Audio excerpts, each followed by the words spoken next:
Hello guys, good afternoon to all of you. आज हम start करने वाले हैं चैप्टर 11 की एक्सरसाइज नंबर 3। एक्सरसाइज नंबर 2 में आपने देखा हमने लाइन से रिलेटेड डिस्कस किया।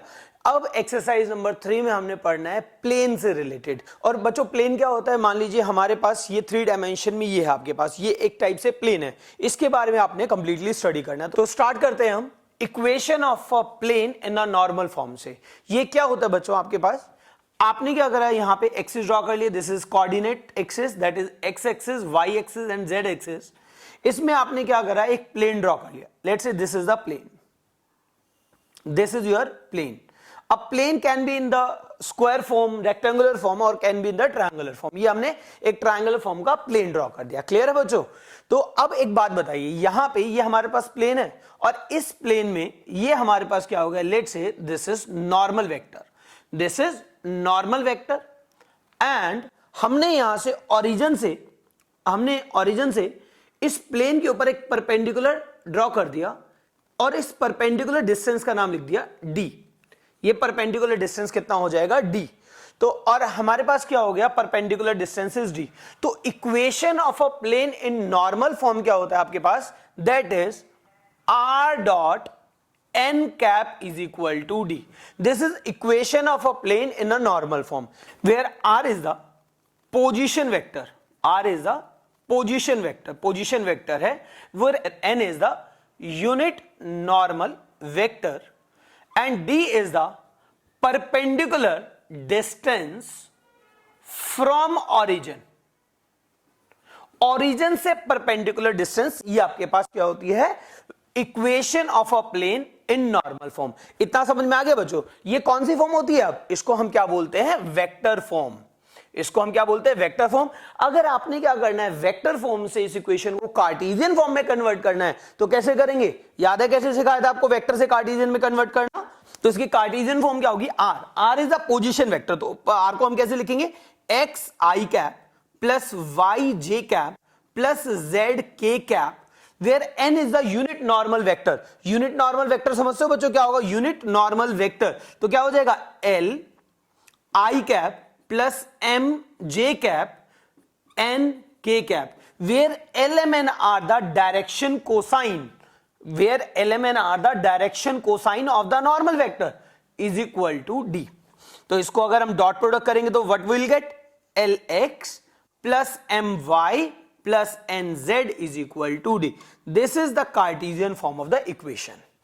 अगर गाइज यहां पे आपके पास यूनिट नॉर्मल वेक्टर ना देके अगर सिंपल नॉर्मल वेक्टर की बात की जाए, तो इक्वेशन ऑफ अ प्लेन उस केस में क्या हो जाएगा आपके पास, r dot n vector is equal to D, r dot n vector is equal to D.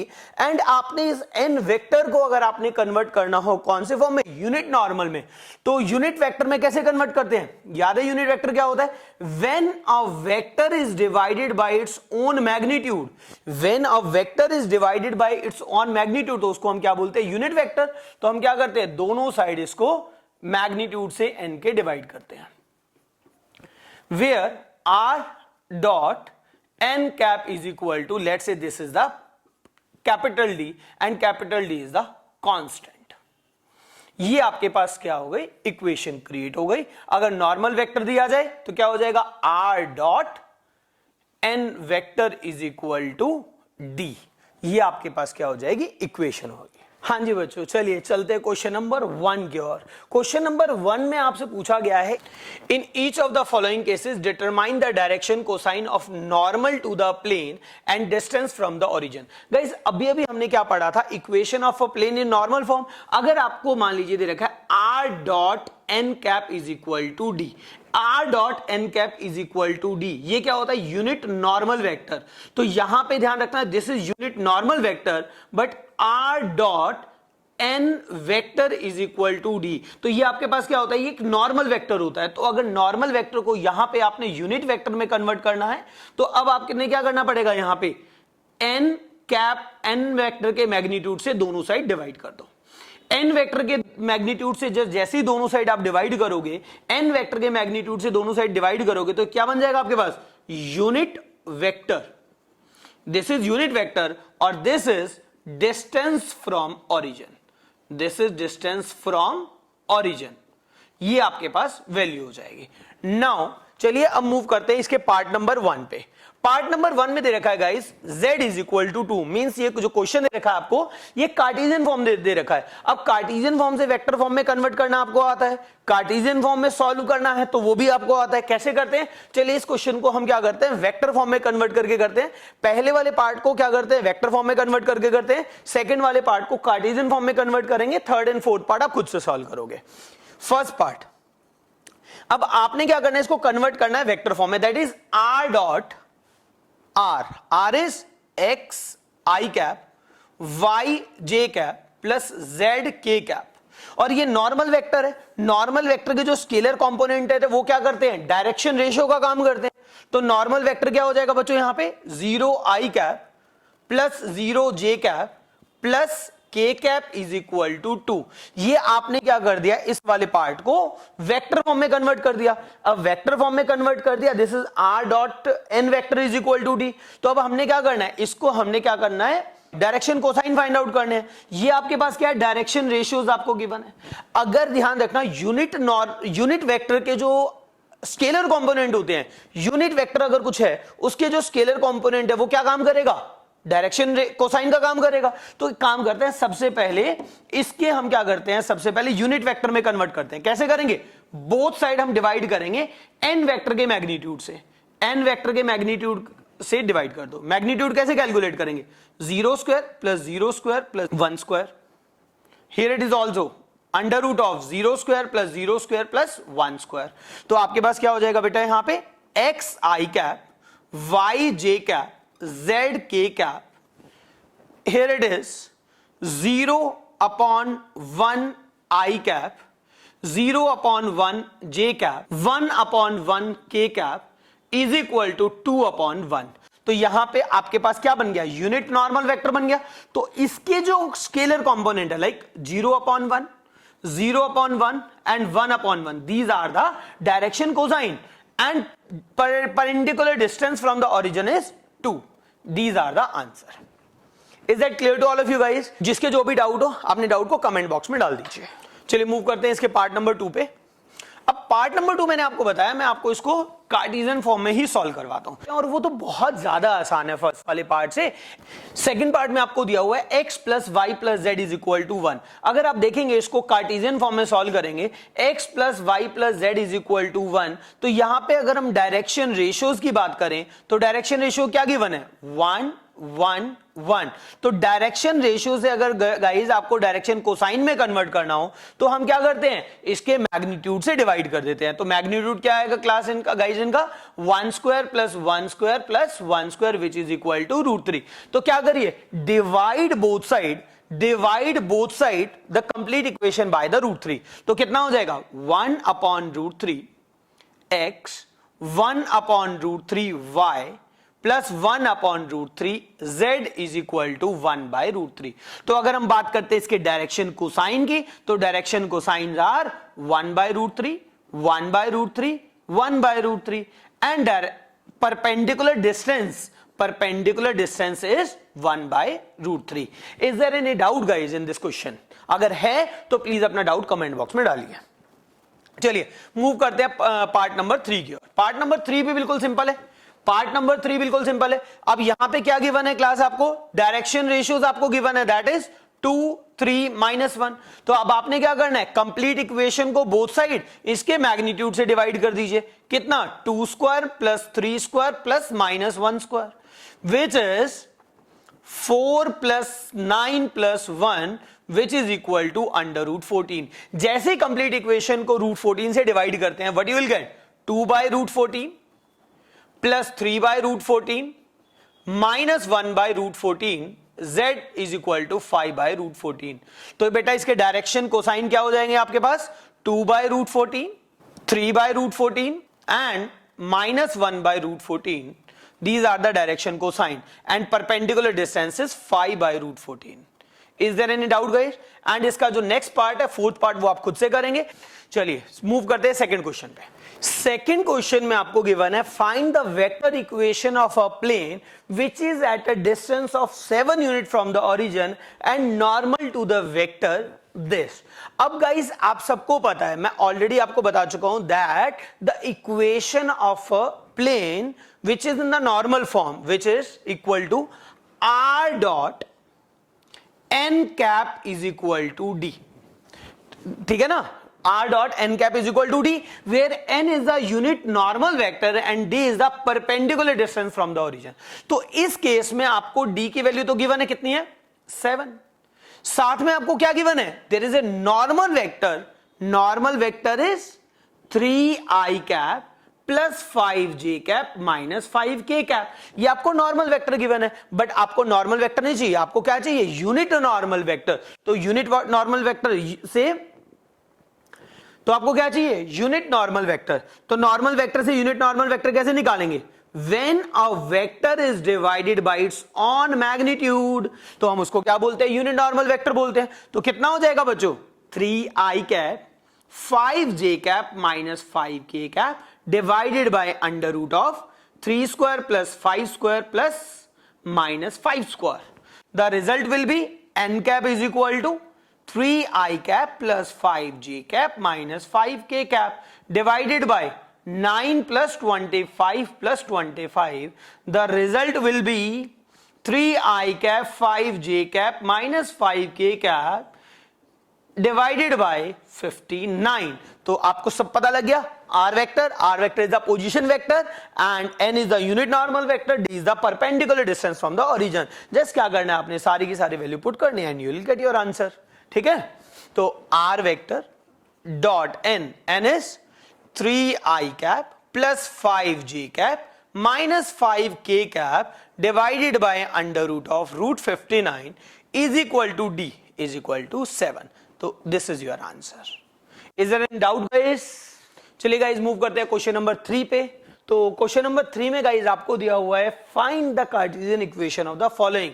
आपको कुछ पार्ट दिए हुए हैं, आपने क्या करना है? उसको कार्टेशियन फॉर्म में कन्वर्ट करना है। तो गाइस वेक्टर से कार्टेशियन, ये तो बहुत ही सिंपल सा टास्क है, ये सबको पता है। और वेक्टर में 3D में मैं आपको बहुत बार ऐसे क्वेश्चंस बता चुका हूं।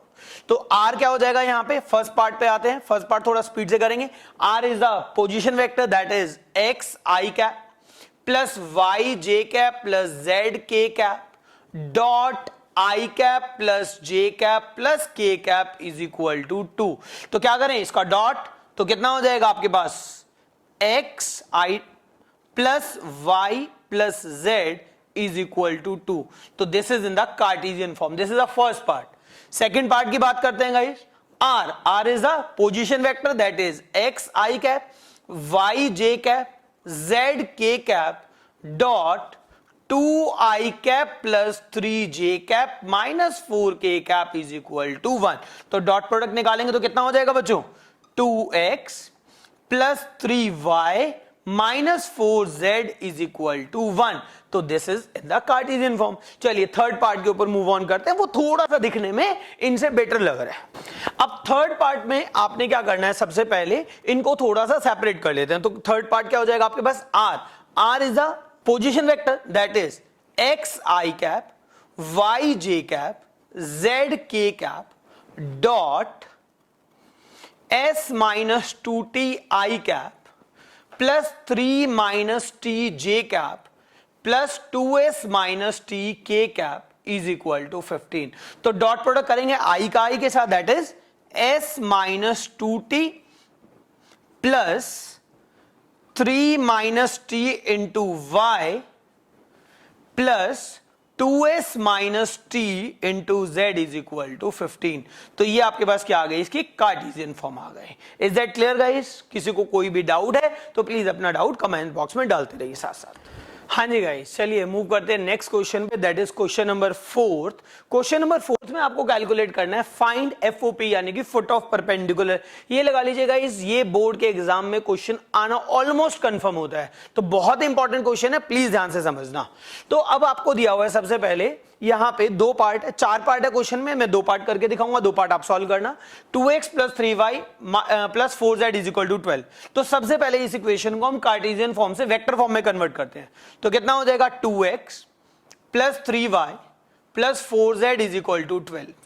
तो इसको हम कैसे लिखेंगे कार्टेशियन से वेक्टर फॉर्म में, xi cap + yj cap + zk dot, ये कितना हो जाएगा 2i cap + 3j cap + 4k cap = 12। Means r dot 2i cap + 3j cap + 4k cap = 12। तो आपने क्या करा, सबसे पहले वेक्टर को कार्टेशियन फॉर्म में कन्वर्ट कर लिया। चलिए अब क्वेश्चन समझते हैं, find out foot of perpendicular, find out the foot of perpendicular.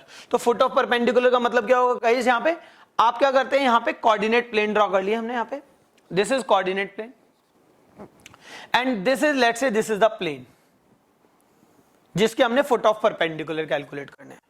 तो फुट ऑफ परपेंडिकुलर, और कहां से कैलकुलेट करने हैं, फुट ऑफ परपेंडिकुलर ध्यान रखना from origin, foot of perpendicular from origin आपको कैलकुलेट करना है। तो हम क्या करते हैं, ये हमारे पास क्या हो गया प्लेन, और प्लेन की इक्वेशन क्या है हमारे पास, r dot n vector that is 2i cap + 3j cap + 4k cap = 12।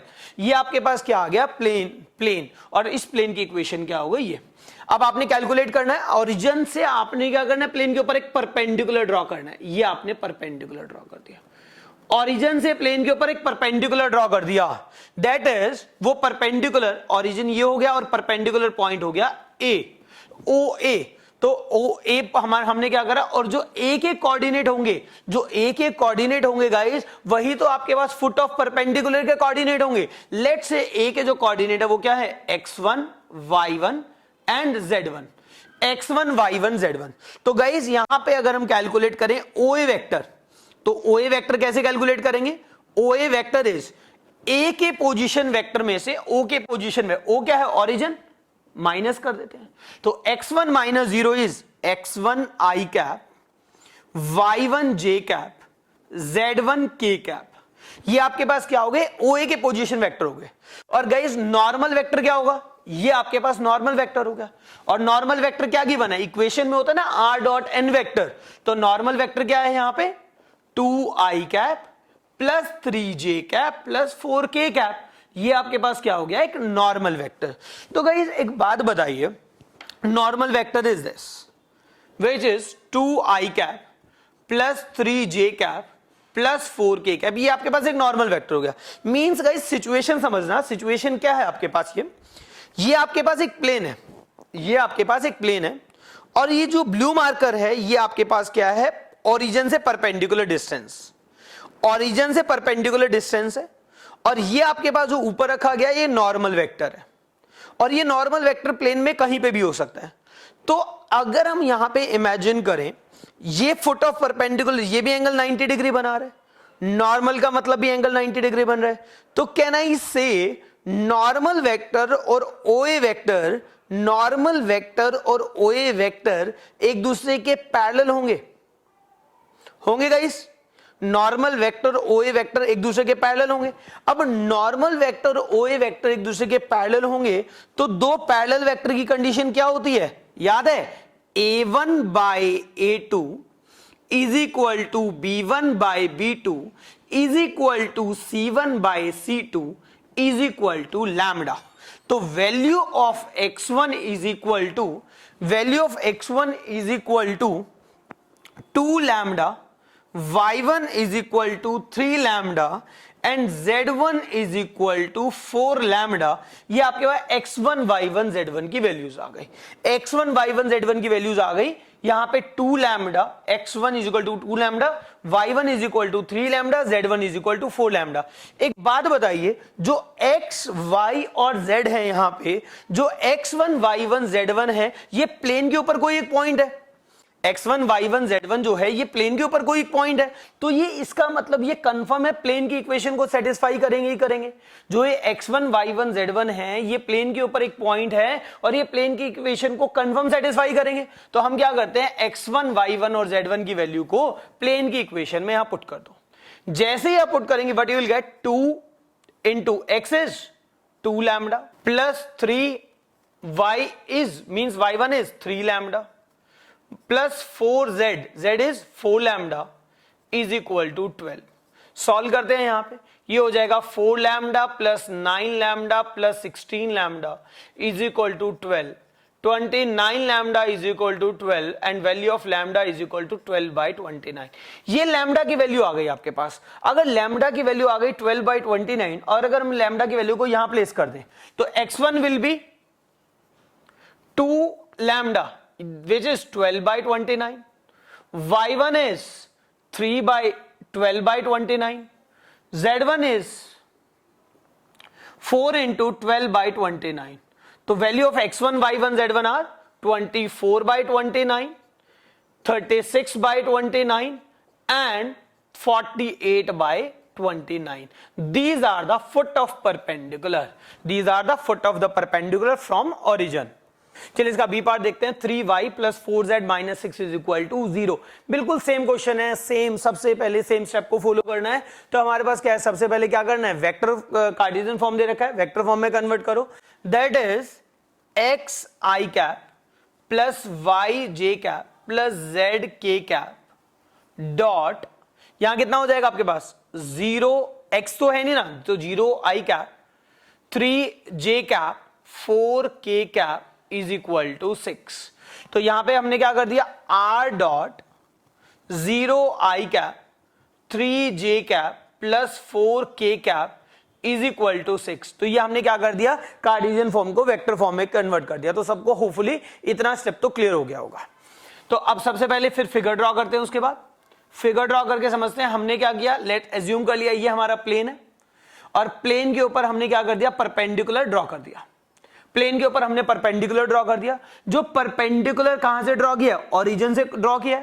Origin के कोऑर्डिनेट क्या हो गए, 0 0 0।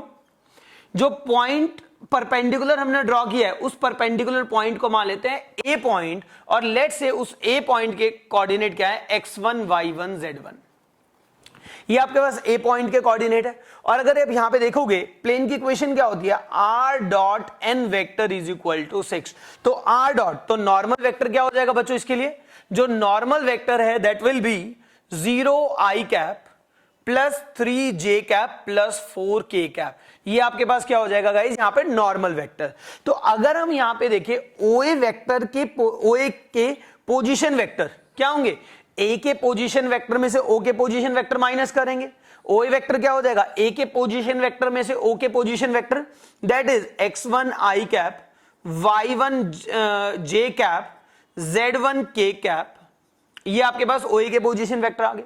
और नॉर्मल वेक्टर क्या हो जाएगा गाइस इसके लिए, नॉर्मल वेक्टर क्या हो जाएगा इसके लिए, 0 i cap 3 j cap plus 4 k cap. इससे पहले वाले क्वेश्चन में बताया था कि नॉर्मल के जो हमारे पास क्या होगा, ये अगर हमारा प्लेन है तो ये हमारे पास क्या हो गया, एक नॉर्मल वेक्टर हो गया और ये हमारे पास क्या हो गया, ओए वेक्टर, मतलब परपेंडिकुलर फ्रॉम द ओरिजिन। तो नॉर्मल और ओए वेक्टर एक दूसरे के क्या होंगे, पैरेलल। तो पैरेलल वेक्टर की कंडीशन सबको याद होगी, that is a1 by, parallel vector की कंडीशन क्या होगी, a1 by a2 is equal to b1 by b2 is equal to c1 by c2 is equal to some constant lambda. तो x1 की value क्या होगी, 0 लैम्डा, y1 की value क्या होगी, 3 लैम्डा एंड z1 की वैल्यू क्या होगी, 4 lambda. x1 y1 and z1 की वैल्यू हो गई। एक बात बताओ, जो x1 y1 z1 है ये कहां पे पॉइंट है, एक प्लेन के ऊपर पॉइंट है। x1 y1 z1 क्या है, प्लेन के ऊपर पॉइंट है। तो ये प्लेन की इक्वेशन को तो पक्के से सेटिस्फाई करेगा ना। तो x1 y1 z1 क्या है, प्लेन के ऊपर पॉइंट है और प्लेन की इक्वेशन को सेटिस्फाई करेंगे। तो एक काम करते हैं, x1 y1 z1 की वैल्यू पुट कर देते हैं। x1 की वैल्यू इज 0 लैम्डा, तो है ही नहीं हमारे पास, और y1 is 3 into y1 is 3 lambda, z1 is 4 lambda is equal to 6। तो 9 lambda plus 16 lambda is equal to 6, which is 25 lambda is equal to 6 and lambda is equal to 6/25। जो lambda की value आई है वो x1 y1 z1 में put कर दीजिए। x1 is equal to 0, y1 is equal to 6 into 3 into 6/25 and z1 is 4 into 6/25। तो result will be 0, 18/25 and 24/25. These are the foot of perpendicular from the origin. Is that clear guys? चलिए, आज की class में किसी को कोई भी doubt है तो please you may ask your doubt. Hopefully आपको क्लास पसंद आई होगी, एंड क्लास अगर पसंद आई है तो अपने दोस्तों के साथ जरूर शेयर करिएगा। Thank you, see you in the next class.